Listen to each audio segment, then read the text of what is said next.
Salutations, chers amis. Je présente à votre attention les dysfonctionnements et pannes les plus courants qui surviennent sur la Volkswagen Passat CC. Presque toutes les Passat CC sont à traction avant, à l'exception de la version haut de gamme équipée du moteur 3.6 VR6. En fait, c'est un peu étrange compte tenu du positionnement du modèle, mais en pratique, la traction avant suffit. Au moins, il n'y a pas encore de neige ni de boue et l'asphalte est sec. Il n'y a pas de problème sérieux avec la partie mécanique des transmissions des voitures à traction avant. Si les couvre-joints homocinétiques sont intacts, tout fonctionne bien jusqu'à ce que le kilométrage dépasse largement 200 000 km. Bien sûr, avec les voitures à traction intégrale, il y a plus de problèmes. Après 100 à 1500 km, l'arbre de transmission nécessite une réparation ou un entretien, et l'huile dans le renvoi d'angle, comme dans l'essieu arrière, doit être changée tous les 50 000. Dans l'accouplement Haldex, il est préférable de le faire. Ceci tous les 30 000, surtout si la voiture roule en hiver. La transmission manuelle à 6 vitesses est bien connue de tous les propriétaires de voitures Volkswagen. Le MQ250 a été installé avec des moteurs jusqu'à 1,8 litres, et le MQ350 a été installé avec des moteurs de 2 litres et des moteurs diesel. Les transmissions manuelles ont des faiblesses, mais elles apparaissent soit lors du réglage, soit lors d'un kilométrage élevé. La série de boîtes de vitesse la plus jeune a un embrayage faible. Même avec un couple standard de 250 Nm, il dure moins de 100 000 et ne diffère pas en termes de facilité d'utilisation. De plus, un volant bimasse avec une durée de vie de 120 000 à 150 000 n'est pas bon marché. L'ancienne boîte a un embrayage sensiblement plus puissant, mais le volant d'inertie ne dure pas beaucoup plus longtemps. Ici, vous pouvez commander des kits de volant d'inertie pour embrayage auprès de VR6. Cependant, cela n'est nécessaire que pour ceux qui règlent les moteurs.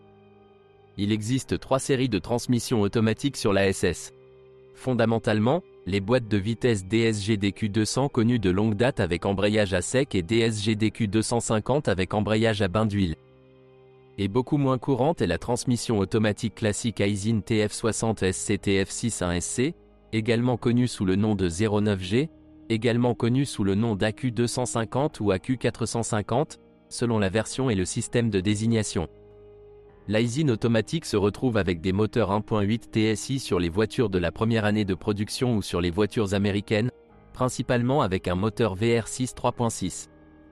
Les garnitures des moteurs à turbine à gaz de conception classique s'usent rapidement lors d'un mouvement actif, elles ne sont pas conçues pour un blocage flottant régulier.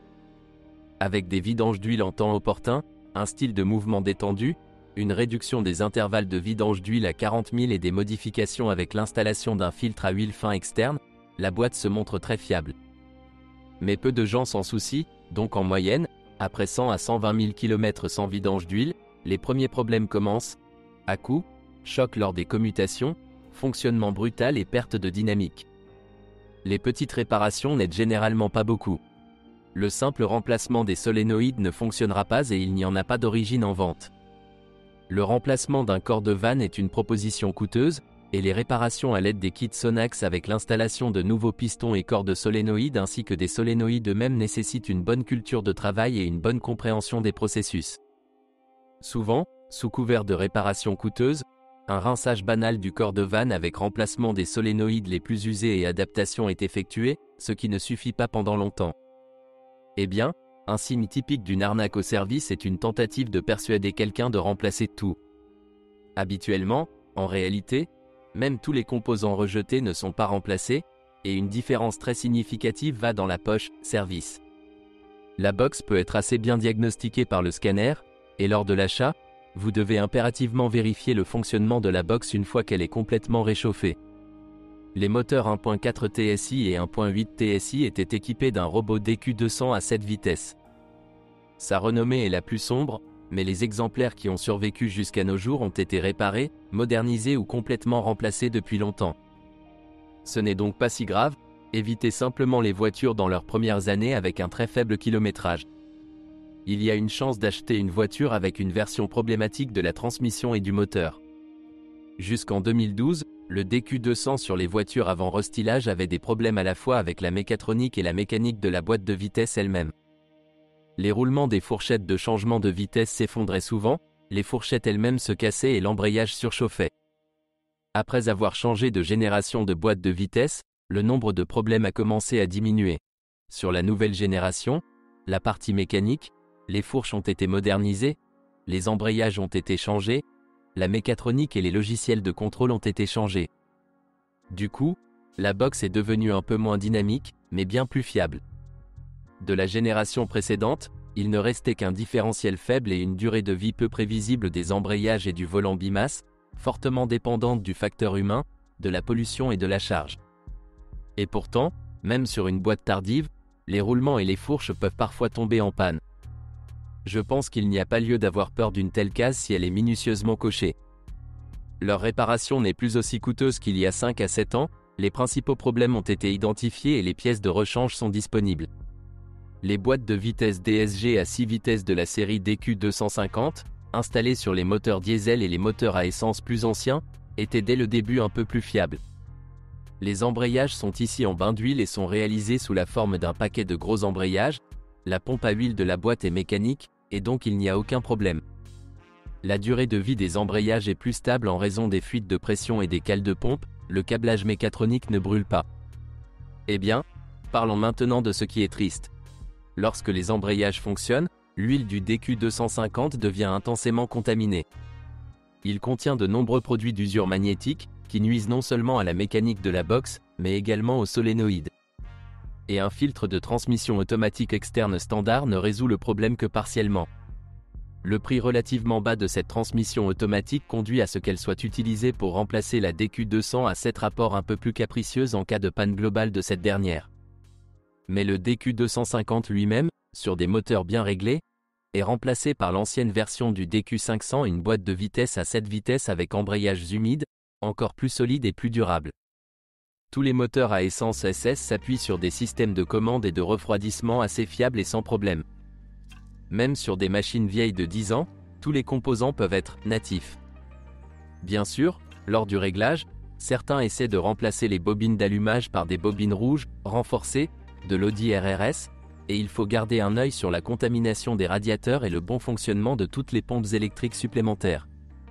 Mais avec des moteurs d'origine ou presque, tout cela fonctionne de manière assez fiable. Les moteurs Passat SS les plus populaires sont les moteurs de 1,8 et 2,0 litres de la série EA888. Habituellement, les premières et deuxième générations de la série dans des versions relativement simples. Jusqu'aux dernières mises à jour du groupe de pistons en 2013, tous les moteurs EA888 étaient sujets à un appétit élevé en huile, et la courroie de distribution restait assez problématique même sur les versions plus fraîches. Le système d'injection directe n'est pas non plus sans problème, et le coût des réparations pour cette injection est bien plus élevé que pour une injection distribuée classique. Malheureusement, parmi les propriétaires, il existe une opinion selon laquelle un moteur suralimenté doit consommer de l'huile. De nombreuses personnes tardent à corriger les problèmes avec un appétit allant jusqu'à 1 litre au 1000 km, bien que les indications de décoquage ou de révision soient un appétit allant jusqu'à 1 litre aux 10 000 km. La décarbonisation avec du dimexide, qui est désormais à la mode, est compliquée par le fait que le carter d'huile est peint et obstrue le réservoir d'huile avec de la peinture, et que le plastique de la courroie de distribution et du capteur de pression ne tolère pas le dimexide. Les moteurs après 2013 ont peu de problèmes avec des kilométrages allant jusqu'à 150 et même 200 000. Principalement, l'usure de la courroie de distribution et la coquefaction d'admission. Ce qui sortira des moteurs précédents est complètement imprévisible. Les moteurs 1.4 TSI de la Passat CC sont une version ultérieure des moteurs EA111, et les voitures équipées du EA211 n'ont pas été vendues ici. Et c'est dommage, car potentiellement la deuxième génération de moteurs 1.4 TSI est la plus fiable. Mais le premier s'est avéré très infructueux. Les moteurs VR6 3.6 FSI sont uniques à leur manière. Un moteur de ce volume rentre dans une petite berline grâce à une disposition unique avec des cylindres espacés en rangée. Le prix à payer pour la compacité est une chaîne de distribution située sur la paroi arrière du moteur et nécessitant la dépose du moteur pour un remplacement complet. Cependant, un remplacement partiel est possible en tirant même sans retirer le boîtier. La conception des tendeurs et des amortisseurs, la charge élevée sur la chaîne d'entraînement de la pompe à huile et l'arbre d'équilibrage rendent les réparations après 150 000 km presque inévitables. Vous ne devriez pas tarder si un bruit inutile apparaît, sinon le coût sera encore plus élevé. Bien sûr, la puissance du moteur est très élevée, mais les moteurs 1.8 et 2.0 TSI sont portés aux mêmes 300 chevaux. Assez facile.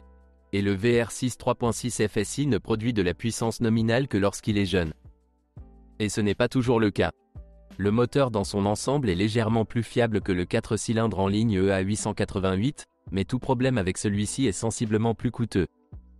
Et étant donné que les voitures équipées de ce moteur nous venaient généralement des États-Unis et les achetaient pour rouler, les chances d'un avenir heureux sont faibles. Les diesels sur la Passat CC sont rares.